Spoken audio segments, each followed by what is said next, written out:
Kakor Polri Irjen Pol Agus Suryanugroho memprediksi puncak arus balik lebaran akan terjadi pada tanggal 5, 6, dan 7 April 2025 mendatang. Untuk memastikan kelancaran perjalanan, Polri telah menyiapkan sejumlah langkah strategis, termasuk pengaturan jalur dan penerapan sistem kontraflow serta one way.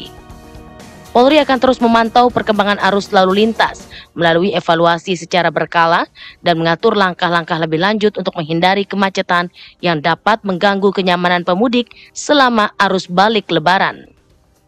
Akankah rekayasa lalu lintas menjadi kunci mengurai kemacetan di puncak arus balik? Tim TV One mengabarkan.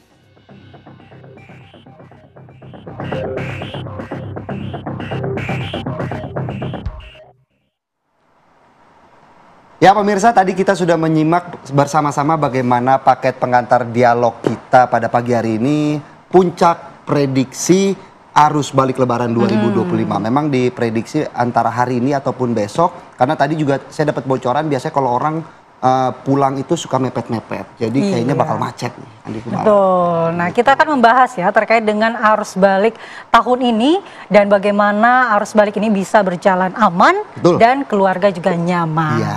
Sudah bergabung bersama kami Irjen Pol Agus Suryanugroho, Kakor Lantas Polri. Selamat pagi, Jenderal. Selamat pagi, Jenderal. Selamat pagi. Salam presisi. Selamat pagi. Maturun. Salam presisi. Salam presisi.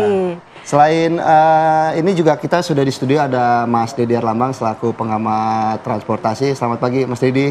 Selamat pagi. Selamat pagi Mas Dedi. Tapi sebelum ke Mas Dedi, kita mau ke Pak Jenderal dulu, Pak Jenderal. Nah, selamat pagi Pak Dedi. Ketemu lagi ya. Ketemu lagi Pak. Ketemu lagi Pak. Oke, kita ke Pak Jenderal terlebih dahulu. Pak Jenderal, bagaimana kemudian jurus jitu untuk mengurai kemacetan di arus balik lebaran tahun ini? Seperti apa kira-kira? Tentunya kita juga harus belajar dari tahun ke tahun, termasuk kami diperintahkan oleh Bapak Kapolri untuk mengevaluasi arus balik. Arus mudik sudah kita lalui, proyeksi arus balik tahun ini adalah 2,2 juta yang keluar dari Jakarta, baik ke Trans Jawa dan Sumatera. Maka dari itu, strategi daripada cara bertindak yang tepat untuk mengurai spare waktu hampir kurang lebih 8 hari ini arus balik yang saat ini sudah kita lakukan. Tentunya di samping melihat proyeksi itu, saat ini sudah hampir sekitar 600 sekian ribu kendaraan yang sudah masuk Jakarta, dan konsentrasi kami juga di jalan arteri dan tempat-tempat wisata yang saat ini sudah cukup padat, dan beberapa rekayasa kita lakukan di sana, baik itu di Puncak, di Pantai Carita, dan lain sebagainya, jalur-jalur selatan dan utara, ini cukup padat tetapi masih mengalir.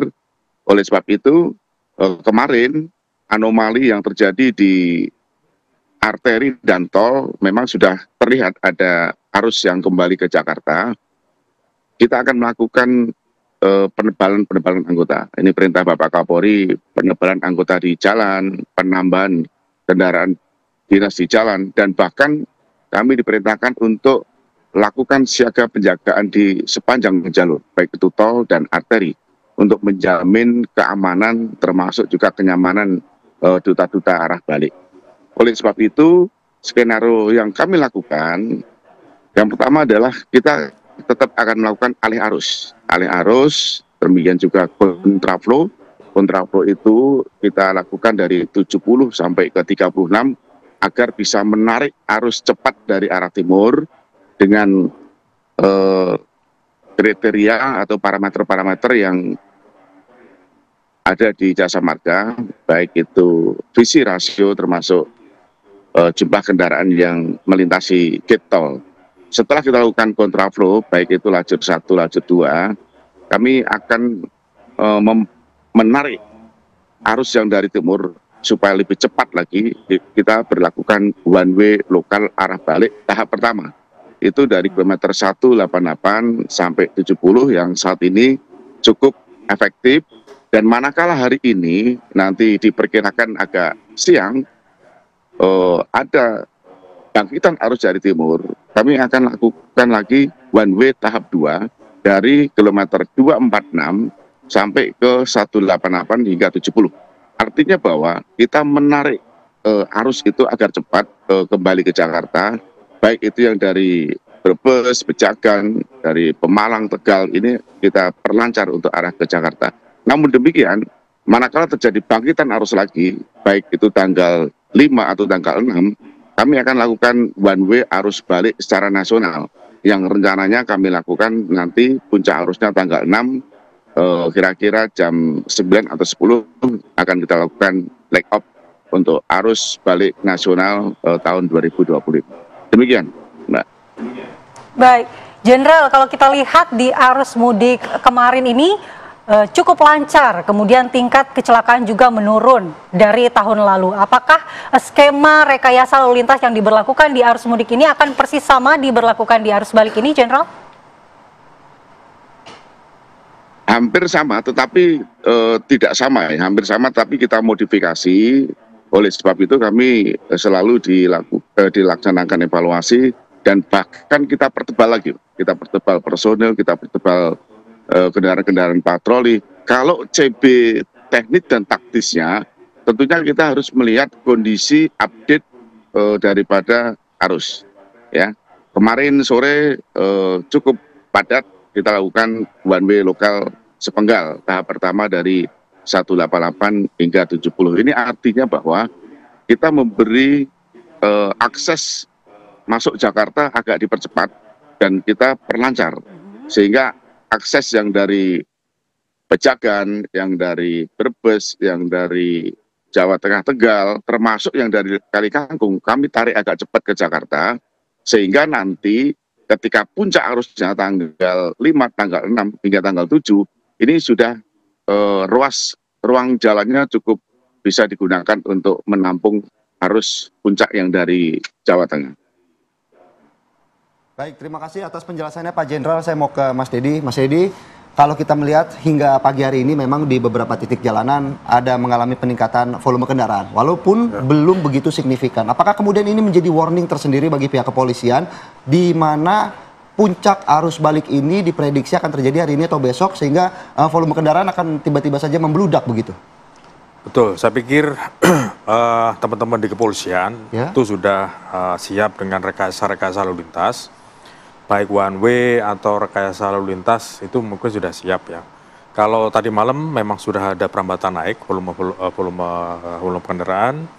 Kalau prediksi kita kalau tidak hari Sabtu ya Minggu, mungkin Minggu, karena biasa kalau dalam perjalanan jauh Senin itu kan masih libur ya, mereka akan rest istirahat, baru Senin mereka Selasa mereka aktivitas normal. Nah, kalau untuk kereta juga sama, kemungkinan juga puncaknya di hari Minggu. Lalu kalau pesawat puncaknya mungkin di hari Seninnya, di hari 7-nya.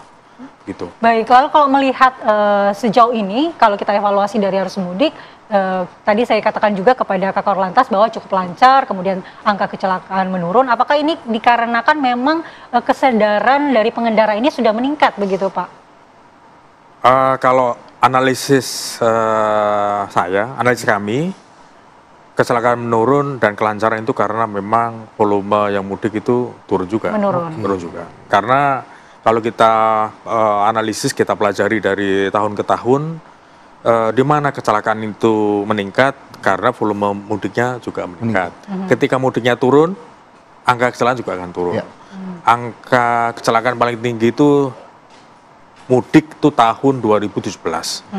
Lalu 2018 turun, itu turun ketika pandemi turun terus sampai meningkat lagi. 2022, 2023 puncak juga sama.